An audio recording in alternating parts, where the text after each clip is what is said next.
Hello மக்களே, இன்றைக்கி நம்ம பார்க்க போகிற விஷயம் என்னென்னா தளபதி விஜய். இன்றைக்கி சோசியல் மீடியாவில் செம்ம ட்ரெண்டிங்கில் போயிட்டுருக்கிற ஒரு விஷயம் என்னென்னு பார்த்தீங்கன்னா, விஜய் ஒரு அரசியல் கட்சி தொடங்கிட்டார். அதுக்கு தமிழக வெற்றி கழகம்னு பேர் வச்சுருக்காரு. அப்படிங்கிற ஒரு விஷயந்தான் சும்மா தீயாக போயிட்டுருக்குதுங்க. சரி, ஓகேங்க, நார்மலுங்க. இப்போ எல்லா நடிகரும் தான் வர்றாங்க, அரசியல் கட்சி தொடங்குறாங்க, எல்லாமே பண்ணுறாங்க. ஆனால் யாருமே தொட முடியாத ஒரு இடத்த விஜய் தொடுவார் அப்படின்னு நிறைய பேர் சொல்கிறாங்க. அது என்னங்கிறத பற்றி நம்மளும் பார்ப்போங்க. நான் எனக்கு தெரிஞ்ச ஒரு நண்பர்கிட்ட பேசிகிட்டு இருக்கிறப்பங்க என்னென்னு கேட்டேன். ஆனால் விஜய் அரசியலுக்கு வந்தால் நல்லா இருக்குமா, நீங்கள் என்ன நினைக்கிறீங்க அப்படின்னு சொல்லி நான் கேட்டேங்க. சும்மா ஒரு பேச்சு வாக்கில் கேட்டேங்க. அதுக்கு அவர் சொன்னாருங்க, ஏப்பா வந்தால் என்ன ஆயிரப்போகுது அப்படின்னாரு. ஏன்னா எதை வச்சுனா நீங்கள் சொல்கிறீங்க, இன்றைக்கி நடந்துகிட்டு இருக்கிற ஆட்சியில் ஏதாவது குறை இருக்கா உங்களுக்கு, எந்த குறையை நீங்கள் கண்டுபிடிச்சிங்க அப்படின்னு நான் கேட்க, அதுக்கு அவர் என்ன, ஏப்பா நான் ஆட்சி குறைன்லாம் நான் சொல்லலப்பா, நீ கேட்ட கேள்விக்கு பதில் சொல்கிறேன்ப்பா. இப்போ விஜய் ஒரு நல்ல சினிமா நடிகர்ப்பா, எனக்கு சினிமா ரீதியாக விஜய் ரொம்ப பிடிக்கும்ப்பா, அரசியல் ரீதியாக எனக்கு எந்த இதை பிடிக்குமோ அதுப்பா, அது நான் சொல்ல விரும்பலப்பா. ஸோ நான் ஏன் விஜய் வந்தால் நல்லாயிருக்குன்னு நான் சொல்கிறேன்னா, அப்போ அனிதா சிஸ்டர் இறந்தப்போ போய் பார்த்தாரு, தூத்துக்குடியில் துப்பாக்கி சூடு நடந்தப்போ போய் பார்த்தாரு, அப்புறம் தூத்துக்குடியில் வெள்ளம் போனப்போ போய் பார்த்தாரு, நிறைய நலத்திட்ட உதவிகள் செஞ்சார், இன்னுமே உதவிகள் செஞ்சுட்டு வர்றாரு. கொரோனா காலகட்டத்துலேயும் நிறைய உதவிகள் செஞ்சுட்டு இருந்தார். அவர் மன்ற உறுப்பினர்கள் மூலிமா செஞ்சுட்டு இருந்தார். சரி, எல்லாமே நிறைய செய்கிறாருப்பா, இன்னும் தெரிஞ்சு நான் சொல்கிறேன்ப்பா, தெரியாதது இன்னும் நிறையா இருக்குப்பா அப்படின்னாருங்க. நான் கேட்டேன், எல்லாருமே தானே பண்ணாங்கண்ணா, சீமான் அண்ணா பண்ணார், 2 கட்சிகள், முதன்மையான கட்சிகள் ரெண்டுமே மாற்றி மாற்றி எல்லாமே பண்ணாங்கண்ணா, எதுலாம் குறைபாடு இருந்ததுன்னு நான் கேட்டேன். சரி, ஓகேப்பா, நான் குறைபாடு பற்றி பேசலப்பா, எனக்கு விஜய் வந்தால் பிடிக்கும்ப்பா, விஜய் எனக்கு ரொம்ப பிடிக்கும்ப்பா, விஜய் அரசியலுக்கு வந்தால் ஒரு அரசியல் மாற்றம் நிகழும்னு நான் நினைக்கிறேன்ப்பா, என் ஓட்டு விஜய்க்கு தான் போடுவேன்ப்பா அப்படின்னாருங்க. சரி, ஓகேங்க, எதனால் நீங்கள் அவர் ஓட்டு அவருக்கு போடுறீங்க அப்படின்னு நான் கேட்டேங்க. அதுக்கு அவர் என்னன்னாருங்க, ஏப்பா இவ்வளோ பெரிய ஒரு ஆக்டர், ஒரு படம் நடித்தா 100-200 கோடின்னு சம்பளம் வரக்கூடிய ஆள், அவர் என்னங்கிறாப்புல, நீங்கள் இல்லைன்னா நான் இல்லை, எனக்கு ஒரு கடமை இருக்குது, அந்த கடமையை நான் செய்யணும், நான் 2026 என்னோடய முழு அரசியல் பயணத்தை நான் மேற்கொள்ள போகிறேன், என்னோடய கடமைகள் தமிழக மக்களுக்கு செய்ய வேண்டியது நிறையா இருக்குது, நான் அதை செய்ய போகிறேன்னு சொல்கிறாருப்பா. சரி, ஓகேண்ணா, சீமான் அண்ணாவும் தான் சொல்கிறாங்க, சரத்குமார் அண்ணாவும் சொல்கிறாங்க, கமல் அண்ணாவும் சொல்கிறாங்க, இன்னும் நிறைய பேர் இருக்காங்க, எல்லாம் மாற்றி நிறைய பண்ணுறேன், அது பண்ணுறேன், இதை பண்ணுறேன்னு எல்லாமே சொல்கிறாங்கண்ணா, ஆனால் சொல்கிறதெல்லாம் நடக்குதாண்ணா அப்படின்னு நான் கேட்டேன்ப்பா. சரிப்பா, நீ ஒரு விஷயத்தை கவனிச்சிருக்கிறியா விஜய்கிட்ட அப்படின்னு கேட்டாருங்க. நான் யோசித்தேன், அப்படி என்னத்தை போய் இவர் கவனிச்சாரு நம்ம கவனிக்கலை அப்படின்னு யோசித்தேங்க.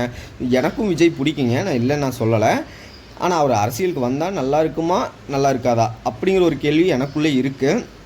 அவர் என்னன்னாருங்க, மற்றவங்கெல்லாம் பேசுகிறத பாருப்பா, ஒருத்தர் மேலே ஒருத்தர் பழி சொல்லுவாங்க, குறை சொல்லுவாங்க, இந்த கட்சி அப்படி பண்ணிட்டாங்க, அந்த கட்சி இப்படி பண்ணிட்டாங்க, இந்த இதை நான் மாற்றுறேன், அந்த இதை நான் மாற்றுறேன்னு தான் சொல்லுவாங்கப்பா, ஆனால் விஜய் அமைதியாக மட்டும்தான் இருப்பாருப்பா, எந்த ஒரு விஷயம் நடந்தாலும் அமைதியாக தான் இருப்பார், தோல்வியோ வெற்றியோ அவரோட குறிக்கோள் அமைதி, அந்த அமைதி தாப்பா அவருக்கு வெற்றிக்கு முதல் படியே. ஸோ அவர் நாளைக்கு வாக்கெடுப்புக்கு வர்றப்போ மற்ற கட்சிகளை பற்றி குறை சொல்ல மாட்டார், தனக்கு என்ன தேவையோ அதை மட்டும்தான் மக்களிடத்தில் கேட்பார், வாக்கு மட்டும்தான் சேகரிப்பாருப்பா, மற்ற கட்சிகளை குறை சொல்ல மாட்டாருப்பா. ஆனால் மற்றவங்க அப்படி இல்லைல்லப்பா, ஒன்றை மாற்றி ஒன்று குறை சொல்லிக்கிட்டே தானப்பா போகிறாங்க, இவர் அந்த விஷயத்தில் பரவாயில்லைப்பா. சரி, இப்படி ஒரு நல்ல மனுஷனுக்கு நம்ம ஏப்பா வாய்ப்பு கொடுக்கக்கூடாது அப்படின்னு என்கிட்ட கேட்டாருங்க. நான் பதில் கேட்டேங்க, ஏங்க அவர் ஏகப்பட்ட பணம் வச்சுருக்காரு, அந்த பணத்தையெல்லாம் பாதுகாத்துக்காக தானே அரசியலுக்குள்ளேயே வர்றாங்க, மோஸ்ட்லி எல்லாம் அப்படி தானேங்க வர்றாங்க, யாருங்க மக்களுக்கு நல்லது பண்ணணும்னு நினைக்கிறாங்க, கீழ்ப்பட்ட மக்கள் கீழ்ப்பட்ட இடத்துலையே தான் அடிமேல் அடி விழுந்து மிதிமேல் மிதி விழுந்து அதே இடத்துல தான் இருக்கிறாங்க, மேலே இருக்கிறவங்க மேலேயே தாங்க இருக்கிறாங்க, இன்னும் மேலே தான் போகிறாங்க. இது உங்கள் நீங்கள் நினைக்கிற உங்கள் தலைவர்னால இந்த மாற்றத்தை கொண்டு வர முடியுமான்னு நான் ஒரு கேள்வி கேட்டேங்க. கண்டிப்பாக கொண்டு வருவாருடா, நீ என்னடா இப்படி ஒரு கேள்வி கேட்குற, தளபதி விஜய் அவர் வந்தால் அந்த மாற்றம் கண்டிப்பாக வருண்டா, நான் 100க்கு 100 அடித்து சொல்கிறேன்டான்னாருங்க. சரி, ஓகேண்ணா, சரி விடுங்க, நம்மளுக்குள்ளே எதுக்குங்க வாக்குவாதம், யாரோ வர்றாங்க இன்னமும் பண்ணுறாங்க, விடுங்க, நம்மளுக்கு எதுங்க வாக்குவாதன்ட்டு நான் அந்த இடத்த விட்டு வந்துட்டேங்க. அப்புறம் எனக்குள்ளே ஒரு யோசனைங்க, இவ்வளோ பணம் வச்சுருக்க ஒரு ஆள், ஒரு படம் நடித்தா இத்தனை கோடி வாங்கக்கூடிய ஒரு ஆள், இன்றைக்கி சினிமா ஃபீல்டில் ஃபஸ்ட்டு இடத்துல இருக்கக்கூடிய ஒரு ஆள், நல்லா மார்க்கெட்டிங்கில் இருக்கிற ஒரு ஆள் எதுக்காக அரசியலுக்கு வரணும்? ஸோ அப்படிங்கிறத நானும் ஒரு சில விஷயங்களை கலெக்ட் பண்ணேங்க. ஸோ அப்போ பார்த்தா அவர் என்னங்கிறாரு, தமிழக மக்கள், அதாவது என்னுடைய ரசிகர்கள் இல்லைன்னா நான் இந்த இடத்துல இல்லை, எனக்குன்னு ஒரு கடமை இருக்குது, என்னை இந்த உயரத்துக்கு கொண்டு வந்த மக்களுக்காக என் கடமையை போய் நான் செய்ய போகிறேன், அதுக்காக தான் நான் முழு அரசியலில் ஈடுபட போகிறேன், 2026 நான் வந்து தேர்தலில் கலந்துக்க போகிறேன், ஜெயிச்சு நான் வந்தால் கண்டிப்பாக என் மக்களுக்காக நான் செய்ய வேண்டிய பணிகள் நிறையா இருக்குதுன்னு சொல்கிறாருங்க. சரி ஓகேங்க, என்னோட கேள்வி என்னென்னா, சரி வர்றாருங்க, இவர் ஜெயிச்சிருவாருங்க அப்படின்னே வச்சுக்கலாங்க. ஏங்க இப்போ சீமான் அண்ணா வந்தாங்க இருக்கிறாரு, கமல் அண்ணாவும் இருக்கிறாருங்க, சரத்குமார் அண்ணா இருக்காருங்க, எல்லோரும் கட்சி தொடங்கிட்டாங்க, ஆளாளுக்கு ஒன்று ஒன்று சொல்லிகிட்டு இருக்காங்க, அதை பண்ணுறேன் இதை பண்ணுறேன், ஆனால் எல்லாருமே எல்லாத்தையும் சொல்கிறாங்க. ஆனால் அவர் சொன்ன மாதிரி, எனக்கு என்னுடைய நண்பர் சொன்ன மாதிரி இவர்கிட்ட நான் அந்த ஒரு அமைதி பார்க்குறேங்க. ஆக்சுவலாக இவர் பண்ணுற எல்லா ஒரு விஷயமும் மக்கள் நல்லதுக்காகவே பண்ணுறாருங்க. ஸோ இவர் 2026 அரசியலில் வந்துட்டார் அப்படின்னா நம்ம தமிழ்நாட்டில் நல்ல ஒரு மாற்றம் ஏற்படுமா அப்படிங்கிற கேள்வி எனக்குள்ளே இருக்குங்க. இதுக்கான பதில் வந்து நீங்கள் எனக்கு கமெண்ட் பாக்ஸில் சொல்லுங்கள். இவர் வந்தால் நல்லாயிருக்கும், இவர் சிஎம் ஆனால் நல்லாயிருக்கும் அப்படின்னு நினைக்கிறவங்க லைக் பட்டனை தட்டி விடுங்க.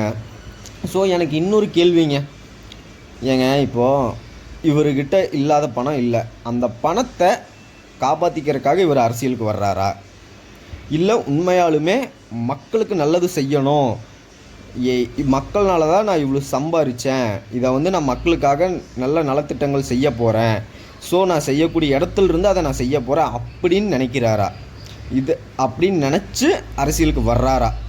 இந்த கொஸ்டினுக்கு எனக்கு பதில் தெரியலைங்க. என் மனசுக்குள்ளே இருக்கிற ஒரு கேள்வி. மக்களாகி உங்களுக்கு அந்த கேள்விக்கு பதில் தெரிஞ்சால் நீங்கள் சொல்லுங்கள். ஏன்னா அந்த அளவுக்கு வந்து நம்மளுக்கு வயசும் அறிவும் பத்தாதுங்க. நீங்கள் சொல்லுங்கள், இவர் வந்தால் அரசியல் மாற்றம் வருமா வராதா அப்படிங்கிற அந்த விஷயத்த நீங்கள் கண்டிப்பாக சொல்லுங்கள். ஸோ இப்போ ஒரு ஆக்டராக இவரை வந்து விஜய் அப்படின்னு சொன்னாலே, தளபதி அப்படின்னு சொன்னாலே பிடிக்காத ஆளுங்களே கிடையாதுங்க. ஸோ நம்மளுக்கு பிடிக்குங்கிறதுக்காக கொண்டு போய் முதலமைச்சரை உட்கார வைக்க முடியாது இல்லைங்க.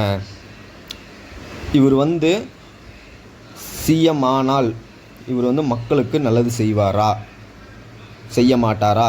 இந்த கொஷினுக்கு வந்துங்க ஆன்சர் வந்து நீங்கள் தான் சொல்லணுங்க, மக்களாகி நீங்கள் தான் சொல்லணுங்க. நான் என்ன நினைக்கிறேன்னா, வந்தால் நல்லாயிருக்கும், வாய்ப்பு கொடுத்து பார்க்கலாம் அப்படின்னு நான் நினைக்கிறேங்க. அதுக்காக வந்து இப்போ இருக்கிற கட்சிகளை வந்து நான் குறை சொல்ல விரும்பலைங்க.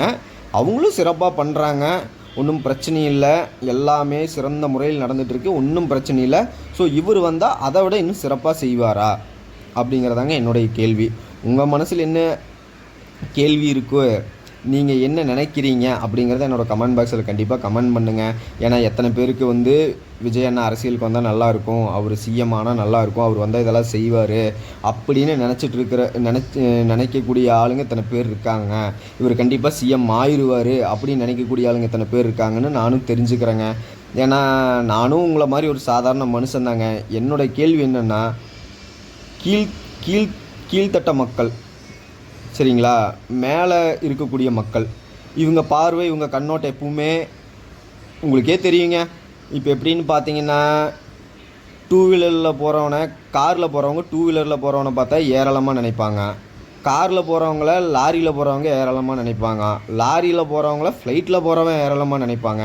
அந்த மாதிரி கூத்து தாங்க இப்போ நம்ம தமிழ்நாடு மக்களுக்கிடையே இருக்குதுங்க.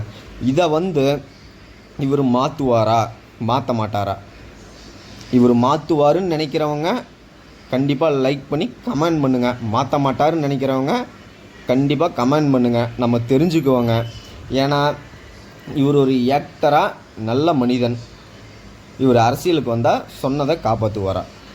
நான் காப்பாற்றுவாருன்னு நான் நினைக்கிறேங்க.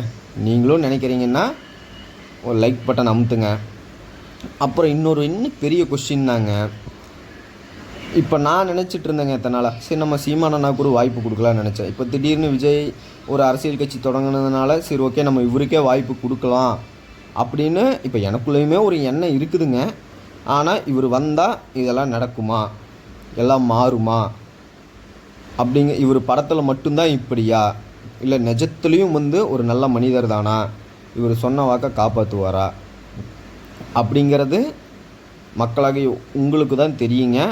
அதை வந்து கண்டிப்பாக என்னோடய கமெண்ட் பாக்ஸில் வந்து பதிவிடுங்க.